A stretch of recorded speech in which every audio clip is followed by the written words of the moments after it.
Ini adalah Agung Wibowo, foundernya Ceprut Indicraft, yang boneka-bonekanya luar biasa gitu ya. Setiap kali muncul selalu dengan karakter yang bermacam-macam. Nanti Agung di sini akan berbagi bagaimana caranya mengelola sebuah toko online, karena Agung sendiri udah punya toko. Jadi nanti dia akan membuka rahasia tentang bagaimana membuka sebuah toko online. Jadi langsung aja sekarang saya serahkan kepada dia untuk menceritakan sedikit gimana sih awalnya bagus-bagus ini, terus ya suka duka dan awal itu. Mas, oh tergantung umur katanya. Selamat siang rekan-rekan semua yang meluangkan waktu untuk berkumpul di sini. Kalau suka duka, kalau kata Batarlet, lumayan banyak memang, karena bagus-bagus rating saya dirikan tahun 93. Jadi November 2013 kemarin itu udah 20 tahun. Ketahuan lagi umurnya, perjalanan yang panjang, 20 tahun umurnya. Waktu saya masih kuliah, jadi saya coba-coba untuk bikin satu toko. Kalau start jualan mungkin lebih awal lagi dari situ, tapi memberanikan diri untuk membuat toko memang tahun 93 itu waktu saya lagi kuliah. Tapi sekarang setelah berjalan sekian lama dan saya lihat start di usia yang muda itu lebih banyak untungnya daripada ruginya. Ya, artinya kita semangat masih tinggi. Ikut pameran kayaknya seminggu sekali juga hayu aja gitu ya, Jakarta Bandung masih kuat. Terus prioritas kita nggak kebagi sama anak-anak gitu ya, jadi sangat-sangat menyenangkan untuk start di usia yang semudah mungkin untuk rekan-rekan yang mungkin masih mikir-mikir jalan nggak ya, nanti tahu-tahu udah 5 tahun lagi, ya kenapa nggak 5 tahun yang lalu saya start gitu. Kalau saya sih lebih mungkin nanti pada sesi tanya jawab lebih bisa apa ya, lebih fokus kali ya, lebih fokus digali lebih dalam rahasianya. Ya, jadi mungkin nanti pas sesi tanya jawab bisa rekan-rekan tanya lebih spesifik hal-hal tertentu. Hanya yang saya rasakan dari awal memang satu, buka toko offline, ya offline ya berarti ya, offline itu memang selain butuh keberanian juga butuh perhitungan. Ya, kita ke satu perhitungan yang pasti, kalau misalnya namanya toko itu harus buka dari pagi sampai malam. Apakah kita sanggup jaga dari pagi sampai malam dan sambil bikin barangnya juga gitu kan, kita ngurus dapurnya, ngurus juga pintu depannya. Nah itu kalau kita nggak sanggup, berarti kita harus ada 1 orang atau 2 orang yang jaga di depan, jadi kita di bagian belakang. Itu udah biaya sendiri. Terus start dengan itu kita cari tempat, ya, cari tempat. Cocoknya di mana nih barang kita, apakah dari pasar ke pasar aja, teman-teman udah puas, atau bisa dicari tempat, misalnya satu tempat sendiri, bisa sewa, bisa minjem. Dulu saya start dengan minjem tokonya, satu ruangan di toko ibu saya di paling depan. Start dari situ selama 2,5 tahun sebelum akhirnya bisa sewa ruko sendiri di Setasari. Jadi ada awal-awal yang memang harus dijalani dulu kalau rekan-rekan memang mau punya toko, tapi arahnya jelas gitu. Jadi saya memang pengen punya toko di sini, atau pengen nyewa ruko, atau pengen nyewa di mall misalnya. targetnya tuh jelas, jadi jangan terus sudah bertahun-tahun ikut pameran tapi duitnya nggak kumpul-kumpul nih untuk nyewa gitu ya, karena kalau nyewa mau nggak mau kita harus bayar di muka dan itu pasti besar, cukup besar. Bahkan tempat kita sendiri juga yang mungkin minjem aja, kalau kita renovasi, kalau kita bikin mebel, kita dandanin, itu juga udah masuk biaya yang cukup besar. Yang biasa saya anggarkan itu dari harga jual sekitar 30%. 30% akan habis untuk sewa, untuk bayar pegawai, bayar listrik, bayar macam-macam yang nggak ada hubungannya dengan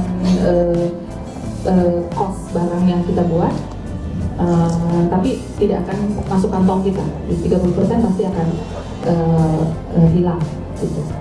Ya, jadi begitu kita putuskan untuk buka toko, maka harga juga harus kita pikirkan benar-benar. Jadi jangan sampai kita nentuin harga, setelah dipotong ini ya sisanya cuma tinggal 5% atau 3%, nggak ada artinya. Jadi kita kayak kerja bakti aja gitu ya, punya toko kelihatannya mentereng tapi di belakangnya aut-autan ya. Jangan sampai gitu. Jadi memang harga pasti akan naik kalau kita punya toko, tapi dengan kita jaga kualitas barang pasti akan jalan terus ya. Satu tips dari saya, dulu waktu start awal saya bikinnya serabutan. Jadi apa aja saya jual. Asalnya saya bisa bikin kartu, saya jual kartu. Saya bisa bikin memo board, saya jual memo board. Jadi nggak fokus gitu, nggak ada signature produk yang orang kalau dengar brand bagus-bagus apa gitu ya. Misalnya bagus-bagus saya tambahin wrapping itu karena saya pengen jagoin wrappingnya. Kalau masalah nanti barang-barang yang lain yang ikut terus jadi laku, ya puji Tuhan gitu ya. Tapi intinya core-nya barang yang mau dijual itu apa harus jelas dulu gitu ya. Kalau Mas Agung misalnya boneka, nanti terus tahu jual baju bonekanya, apa sepatu bonekanya, ya itu tambahan gitu ya, bonus. Tapi barangnya apa kita harus jelas. Nah, barang jagoannya kita itu, kalau menurut saya harus betul-betul beda dari pasaran, atau bahkan kalau bisa sama sekali nggak ada di pasar. Contohnya kertas kado yang saya buat itu dulu berawal dari survei saya, di pasaran kertas kado yang ada tuh seperti apa, yang sering dibeli sama orang-orang yang mau bungkus tuh kayak apa sih gitu. Ada satu segmen yang jual kertas kadonya yang harga 2.000-3.000, yang belinya di Mangga 2 bisa jadi gitu, tipis, motifnya banyak sekali, tapi jualannya di Borma atau apa ya, iya grosir gitu ya, Cibadak gitu ya.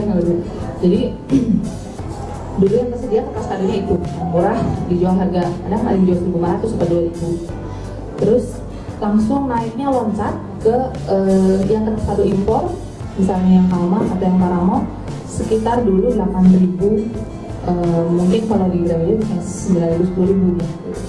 Nah itu terlalu jauh gapnya. Jadi orang yang di tengah-tengah ini kalau mau beli Kalma, ya sekali-sekali lah, mungkin setahun sekali untuk orang yang spesial gitu, sisanya beli yang bawah. Jadi saya bikin target pasar yang di tengah-tengah itu.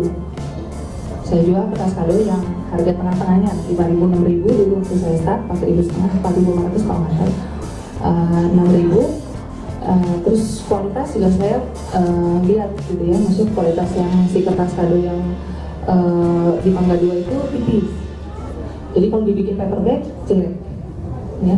Kalau dibikin paper bag dia akan bentuknya jadi jelek. Jadi kertas kado itu biasa 70 gram, saya cari yang kertas kadonya bisa 100 atau 110 gram kertasnya. Dan itu dulu di Bandung susah. Tapi saya cari, karena saya maksa, saya nggak mau bikin kertas kado yang 70 gram. Itu dulu ya, 20 tahun yang lalu. Jadi ya saatnya dari situ, akhirnya dari segi harga dan segi bahan, saya udah punya satu keunggulan gitu ya, nggak ada di pasar. Terus lama-lama kan pasti banyak dong yang bikin kertas kado juga gitu ya, yang nyobain persaingan. Tinggal kita menang desain. Nah, jadi jagonya cari desain, mau nggak mau survei lagi gitu ya, kertas kado yang ada tuh kayak apa sih? Oh ternyata patternnya tuh ngulang gitu kan, misalnya ada kelinci, wah banyak satu itu kelinci. Memang saya masih bikin kertas kado yang seperti itu, pattern sesuai kebutuhan memang masih ya. Tapi yang mungkin belum dibikin orang itu kertas kado yang satu kertas kado seperti wallpaper. Jadi nggak ada pengulangan ya, misalnya gambar dinosaurus gitu kan. Itu kita gambar, saya ngegambar dengan anak saya dulu waktu itu ya, dan kita bareng-bareng mewarna. Itu jadi masuk ke cetakan, dibenerin warnanya sedikit, jadi gitu kertas kado. Itu yang jadi lama-lama akhirnya itu yang dicari orang. Oh kapan ada lagi nih kertas yang spesial edition, sama saya nggak akan dipakai buat bungkus, sama saya mau difigurain taruh di kamar gitu ya, udah bosen yang dulu. Itu senang banget gitu ya, saya rasanya senang banget. Ada yang benar-benar cari karena untuk menghias dengan harga segitu sangat terjangkau banget kan ya, cuma 6.000 gitu. Bagus-bagus sendiri kan selalu dengan karakter boneka yang punya karakter yang tidak diulang ya, karakternya lebih memilih berjualan online. Dan juga gimana sih prospeknya gitu, orang kadang kan juga atau suka dukanya mengelola offline, apakah harus melayani customer 24 jam gitu ketika PIN BB atau ini disebar ke semua orang, apakah SMS yang datang setengah 12 malam harus dibalas saat itu juga gitu ya. Nah itu mungkin bisa diceritain. Assalamualaikum warahmatullahi wabarakatuh.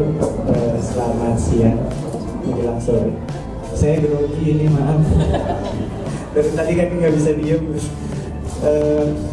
Jadi kenapa Cemprut bikin karakter yang nggak sama? Jenisnya mungkin jenis ini yang saya bawa kebetulan jenisnya adalah jenis Satrio. Kalau yang ceweknya Sri Kandi, kita bikin macam-macam. Tapi untuk detailnya mereka akan selalu berbeda, nggak akan sama. Nah, kenapa dibikin beda? Sebab sebetulnya pada dasarnya istri saya itu orangnya bosenan dan bekerja berdasarkan mood. Istrinya itu yang pakai kerudung pink yang paling cantik di belakang. Nah, itu dia tutupin mukanya pakai tab. Cantik banget ya, luar biasa. Nah, karena dia moody orangnya, kita bikin nggak bisa banyak juga. Walaupun sudah ada asisten 5 orang yang membantu, termasuk saya. Jadi kalau bikinnya itu terus bosen. Udah tinggal di rumah, bangun tidur, melek mata, nggak mandi nggak ngapain, langsung megang kain, gunting, kata-kata kan masih jahit, lap sampai sore kayak gitu, bosen. Jadi harus bikin sesuatu yang baru. Semuanya cuma karena senang-senang aja. Kenapa memutuskan online? Karena untuk membuat toko itu perlu modal yang besar. Tapi modal ini adalah modal nomor 2 dalam artian materi. Modal yang paling besar itu sebetulnya adalah waktu. Itu modal nomor 1. Modal nomor 2 adalah uang. Nah, kami punya waktu. Istriku waktu itu punya waktu. Tapi kami nggak punya cukup uang untuk itu. Dengan profesi saya sebagai kuli pabrik sepatu yang berangkat pagi pulang nggak jelas, itu penghasilan pas-pasan juga. Jadi waktu itu dimulai dengan modal 100.000 rupiah, memulai bikin sesuatu yang istriku suka. Lalu kita coba awalnya nyoba bazar sebetulnya, tapi itu cuma iseng, belum serius untuk jualan. Sampai akhirnya memutuskan untuk ayo kita jual online saja. Jadi setelah 100.000 itu tadi, kita beli waktu itu modem yang dapat gratis internet 1 bulannya itu 2 giga selama 1 tahun, harganya cuma 188.000, jadi nggak sampai jutaan. Dengan bermodal koneksi internet yang lemot banget, dengan PC peninggalan waktu zaman, iya, dengan PC peninggalan zaman kuliah yang jalannya udah nggak tahu kayak apa itu. Virus nggak ada alhamdulillah, karena rajin sholat. Nah itu dari situ ya sudah lah, karena bikin juga sedikit dengan mood ya, koneksi internet lambat nggak masalah. Yang penting adalah rajin posting. Kita awali dengan blog, bikin blog dulu. Yang penting teman-teman tahu posting apa yang kita suka. Good stuff will sell itself, itu kata orang tulisannya. Terus karena sudah online, otomatis warung bakalan terbuka 24 jam. Semua orang bakalan bisa lihat, dari mana-mana bisa lihat. Masalahnya adalah kita punya modal waktu itu nggak buat ngelayanin mereka. Kita kembalikannya lagi ke seperti orang kerja aja. Jadi manusia itu kan punya 24 jam dalam sehari. Sepertiga dipakai buat kerja, sepertiga dipakai buat senang-senang dengan keluarga termasuk, sepertiga lagi dipakai untuk istirahat. Itu jadi ya kita pakai jam kerja saja. Misalkan kita mulai start kerja jam berapa? Jam 6. Ya sudah, kita hitung 8 jam kerja. 8 jam kerja itu berarti kalau jam 6 sampai jam 9 pokoknya begitu lah ya. Kalau orang kantoran mungkin 9 to 5 lah. Nah, kurang lebih begitu. Nah, terus kalau ada yang WhatsApp atau BB ujung-ujung malam-malam, kebetulan kami nggak pakai BB karena nggak suka BB. Kalau sudah malam-malam ya kalau udah waktunya istirahat ya istirahat, nggak usah ngoyo gitu, nggak usah ngoyo ngejar dunia gitu. Just have fun aja, senang-senang aja. Itu yang selama ini dilakukan sama Cemprut. Terus gimana sih, mungkin dari Cemprut sendiri punya apa ya, bisa membantu sedikit memberi gambaran sistem pelayanan online. Karena kadang kita bikin toko online di blog, di Facebook, di Instagram, semua sosial media kita pakai buat promosi. Tapi terus kewalahan dengan persoalan update. Nah, gimana nih, mungkin ada penjadwalan atau sistem yang selama ini dijalankan seperti apa? Jadi balik lagi ke karena bikinnya cuma sedikit dan kita pada sistem lahiran, setiap kali mau upload yang baru itu biasanya kita woro-woro itu di sosial media itu tadi, di blog, Instagram, Twitter, Facebook, apalagi gitu, Tumblr apa. Nah itu kita selalu woro-woro kasih teaser sedikit, tapi kita punya di Cemprut kita punya satu tempat yang memang biasa kita upload di situ untuk adopsi, teman-teman bisa adopsi. Itu di Facebook mungkin sudah kurang begitu ya, Facebook sudah kalah dengan Pet, tapi kan terbatas. Kalah dengan Instagram yang begitu ramai, tapi Instagram tidak ada fasilitas untuk PM, private message langsung. Mana ya ada message? Ya, tapi nggak sebegitu mudah Facebook untuk nge-trace. Ada email juga, nah email itu masih bisa dipakai sampai sekarang, jadi bisa diarahkan ke situ. Jadi kita tetap punya rujukan teman-teman yang mau adopsi, ini harganya berapa, ini berapa, dan macam-macam. Kita arahkan saja ke Facebook itu tadi, ke tempat kita punya satu. Kalau punya website yang memang sudah disetel untuk belanja online, sudah ada kartunya segala macam, itu bakalan lebih enak lagi. Silakan datang ke sini, bisa diadopsi di sana. Nah, sosial media itu hanya untuk promosinya saja. Masih lihat, kalau mau adopsi, monggo ke sini. Kalau selama ini pembayaran gitu ya, atau pemesanan, kadang kan orang lapar mata gitu, butuh katalog keluar. Oh, saya mau pesen yang ini. Nah, sementara booking dulu ya, ditungguin kok nggak transfer gitu kan. Sementara peminatnya ngantri. Nah, itu gimana? Nah, kalau itu kita kasih deadline sama teman-teman yang adopsi. Mau yang ini dong, oke. Aku minta alamat kirim sama nomor telepon di email atau by DM. Nanti kita kasih, silakan biaya adopsinya sekian, ongkos kirimnya sekian, bisa ditransfer ke nomor rekening ini dalam 3 hari. Kalau tidak ada pesawat lewat, kalau tidak ada pembayaran, kita akan batalin, langsung otomatis batalin biar teman-teman yang lain yang antri bisa adopsi, begitu. Oke, sekarang langsung aja kita buka diskusi dari 15 klub ini. Saya sepertinya memang tahun yang pas untuk Mata Steward itu untuk membuat program ini. Kita akan membuat program namanya Indonesian Handmade. Program ini adalah sebuah penghargaan untuk crafter-crafter Indonesia. Jadi nanti kita akan mengumpulkan crafter-crafter Indonesia. Kebetulan formulirnya bisa didapat di booknya Indonesia yang ada di sini ya. Jadi kalau mau ikutan daftar pada bulan April itu akan kita mulai programnya, dan di akhir program ini adalah penghargaan untuk beberapa, saya belum tahu pastinya berapa crafter yang akan dipilih. Nanti mereka akan dikumpulkan dalam sebuah awarding night, dan salah satunya akan mendapatkan penghargaan gitu dari Mata Steward ini. Rencananya ini akan menjadi program tahunan gitu. Jadi kalau misalnya tahun ini nggak sempat ikut, kalau bisa tahun ini ikut jadi tahun depan bisa